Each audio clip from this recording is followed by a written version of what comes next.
Of all the capital cities of the Western world, Paris is surely one of the most civilized and elegant.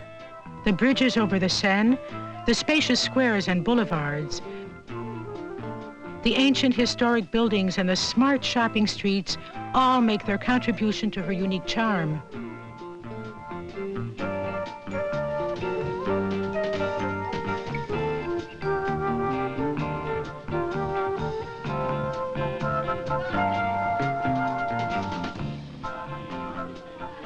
Less well known is another aspect of Paris, the narrow, crowded street markets where Parisians flock to choose from some of the best food and drink that Europe has to offer.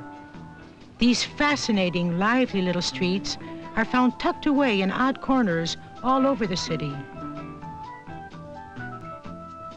The French often cling to their traditions, but when they wish, they can adapt with surprising swiftness to new ideas.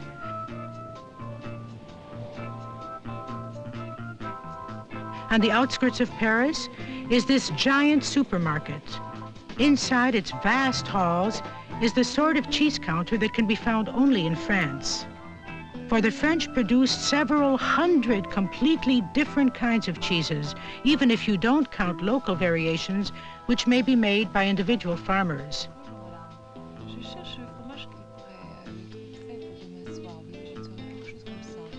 The French give as much attention to selecting cheese as they devote to choosing wine.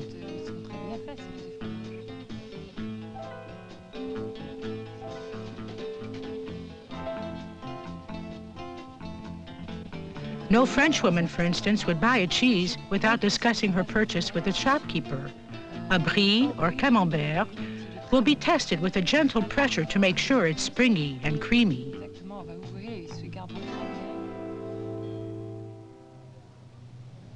France has a multitude of small towns. Many of them, like Auxerre, peaceful and beautiful, are a delight to the visitor who wanders away from the main highways.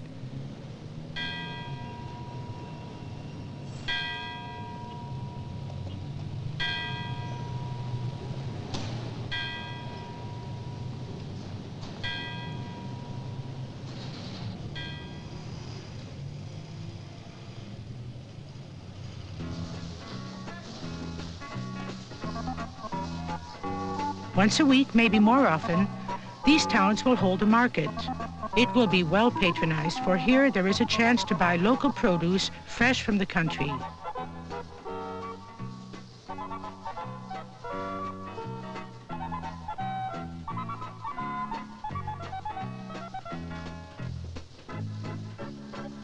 Among all the knickknacks, clothes, fruit, and vegetables offered for sale, there will be several stalls selling cheese and offering a bewildering choice. Each of these cheeses is quite distinctive, both in taste and texture. Take one of the greatest, Roquefort, or Roquefort. It's a blue cheese with a quite strong flavor, and it's made in a very special way. To begin with, Roquefort is produced not from cow's milk, but from the milk of sheep. Most of the flocks live on the barren limestone hills of southwest France.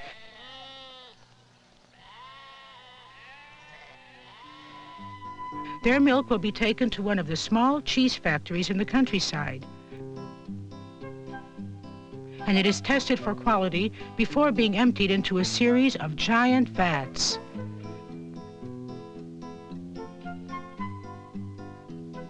Then, the great secret of the manufacture of this cheese, the Roquefort penicillium, is added to the milk. It's made from a microscopic blue mushroom found only in the caves of Roquefort and nowhere else in the world. Rennet, which causes milk to curdle, is added.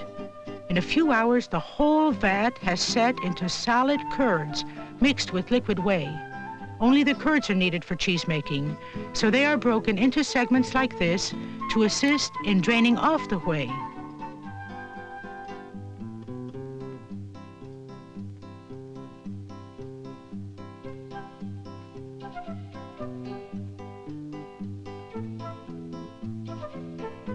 When the curds are sufficiently dry, the cheese molds are filled. After they have spent a few days in cold storage, each one will be thoroughly coated in a layer of salt. Now they are ready to leave the dairy for the town of Roquefort itself, where the final processing takes place. Mount Combalou dominates the town of Roquefort. It looks solid enough, but it is in fact honeycombed with a vast system of caves. The blue cheese of Roquefort has been made here for hundreds of years.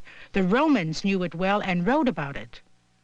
All cheeses that bear the name of Roquefort must by law be matured in the caves of Combalou, for the temperature and the humidity are exactly right to bring the cheese to perfection. These needles allow the atmosphere of the caves to penetrate and work on the cheeses. They are stacked on their sides and left to mature in these giant caverns.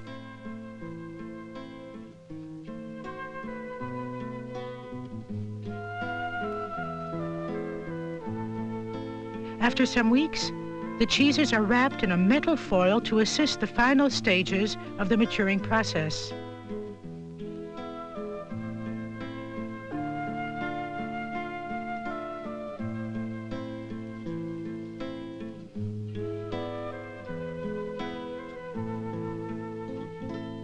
They are examined at intervals to make sure they're developing properly.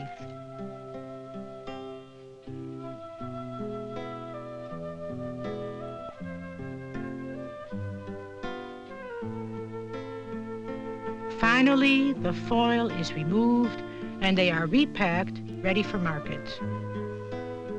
Roquefort was the favorite cheese of the Emperor Charlemagne, who reigned in the year 800 AD.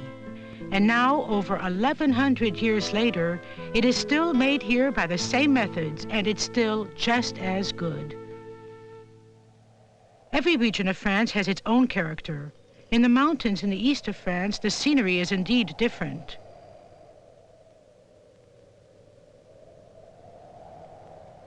The cities, too, this is Annecy, have subtle differences that distinguish them from the towns of the Mediterranean or central France.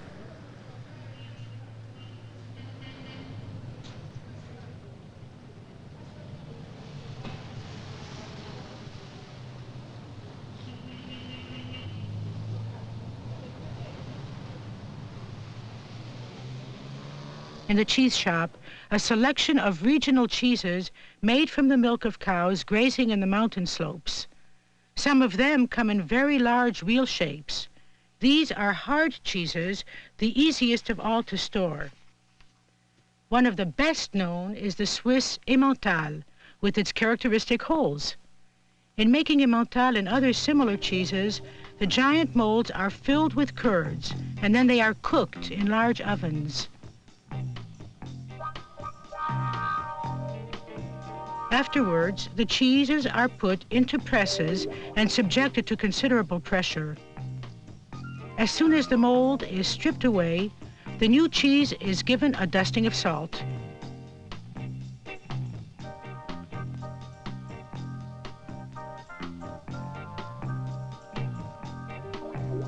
Because of the weight of these wheels of Emmental, elaborate machinery is needed to move them to storage, and in the process of maturing, they have to be turned over occasionally.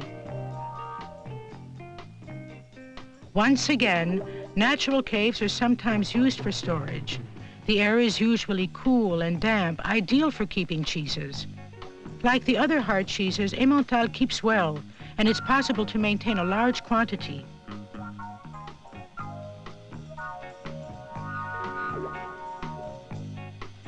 During the maturing process, a fermentation takes place within the Emmental, and this results in its typical holes.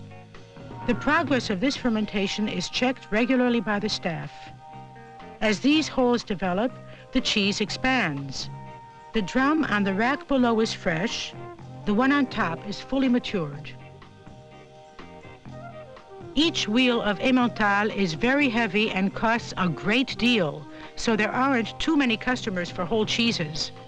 In this factory, they're cut into more convenient and saleable sizes.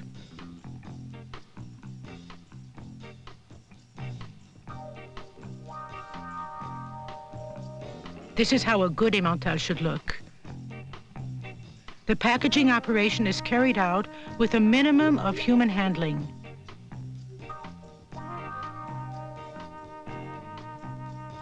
A machine weighs and prices each portion, prints the correct label, and puts it on the package.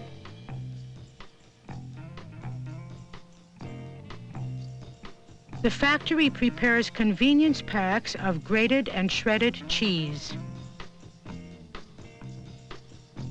Emmental is frequently blended with other cheeses to make a whole range of processed cheeses. They come in many varieties. Occasionally they're flavored with liqueur, or sometimes coated with nuts or grape seeds.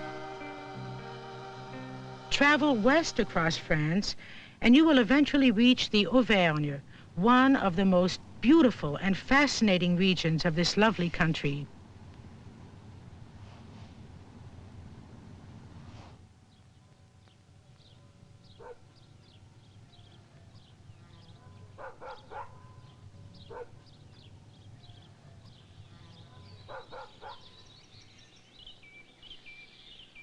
There's a great deal of dairy farming in the Auvergne, and milk from cows pastured here goes into two of the most popular French cheeses, Saint-Nectaire and Cantal. They are semi-hard cheeses.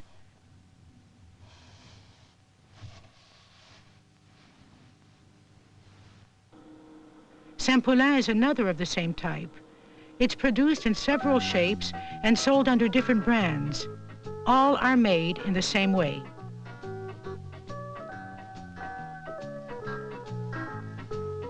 After the curds of milk are poured into the molds, they are not cooked, but they are put under pressure. It is this which gives them their particular texture. They are salted by being immersed in a brine bath. This particular variety doesn't develop a crust, so the cheeses are dipped in wax several times to give them a protective coating.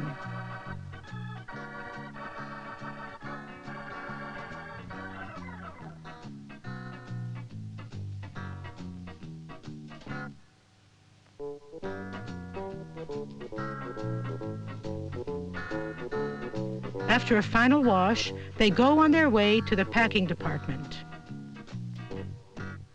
In the valley of the Loire, near the exquisite Chateau of Valençay, another cheese is produced. This one is made from the goat's milk.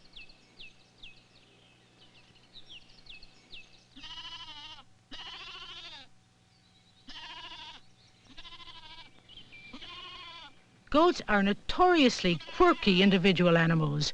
Perhaps their attitude has rubbed off on the cheesemakers, for the firms that make goat's cheese are notorious for their independence and individuality. Some of them are quite small family concerns. Even the larger factories do not use much automation, preferring to rely on human skills and a long tradition of craftsmanship. Goat cheeses come in a great variety of shapes. After the usual processes of molding and salting, these cheeses are dusted with powdered charcoal. During the maturing period, the charcoal combines with the curds to form the typical blue-gray rind.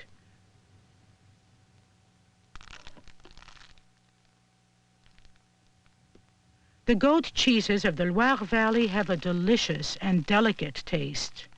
Although much appreciated by connoisseurs, they are not very well known outside France. On the other hand, the familiar rondelles of Brie and Camembert are found everywhere. To satisfy the worldwide demand for these two cheeses, they have to be made on a very large scale. The molds for Brie are filled with curds in an atmosphere approaching 100% humidity, for cheesemaking is best done in very damp conditions. Brie is made in the region of the same name, which lies a little to the east of Paris.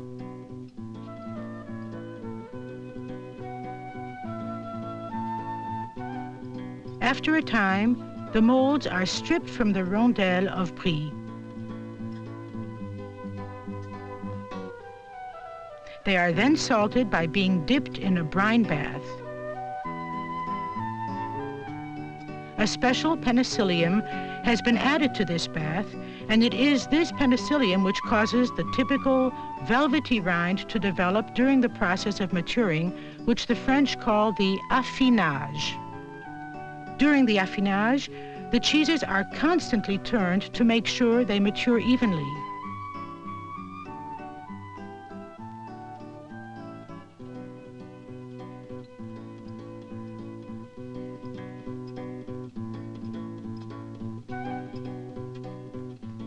Reddish spots on the surface of the matured Brie are one sign of an excellent cheese.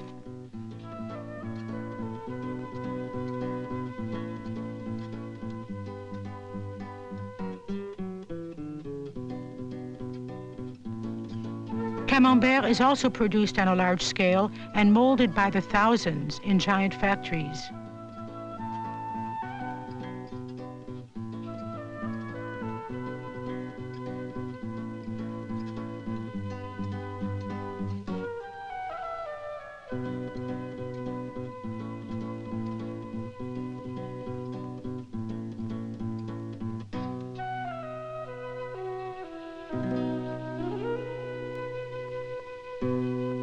But historic places like the Abbey of Aulnay in Normandy produce Camembert fermier, or farmhouse Camembert. This cheese is made in the traditional way with milk fresh from local farms. All the operations are done by hand using methods quite unchanged over the years.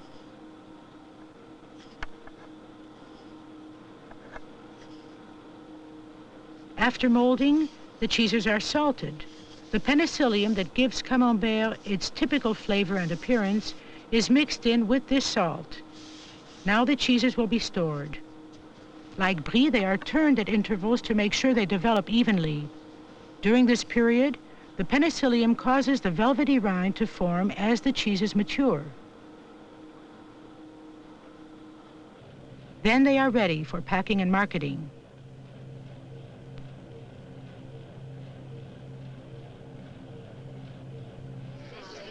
Not far from the Abbey of Aulnay at Villers-Bocage, the cattle market begins in the early hours of the morning.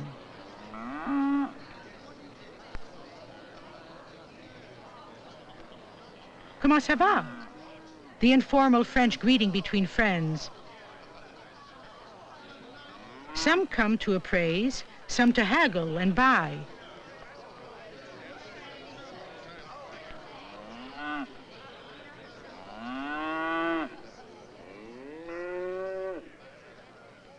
In spite of the jokes, this is a serious business. Normandy is one of the richest and most important farming regions of France.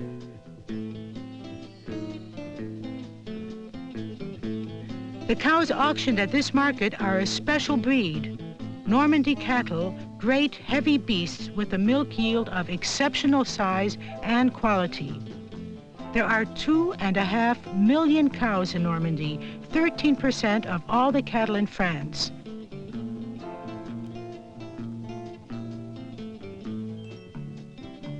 So, as you might expect, this beautiful countryside with its old, half-timbered buildings produces not only the bulk of the famous cheeses, but quite a few that are less well known.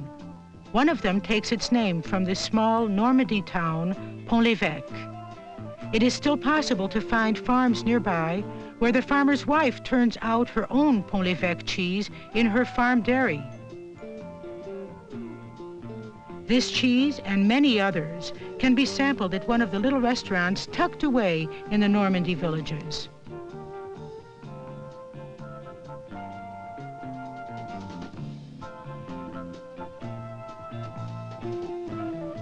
In Paris, they can be found in one of the specialty cheese shops whose proprietors comb the length and breadth of France to offer the very best and the widest possible selections.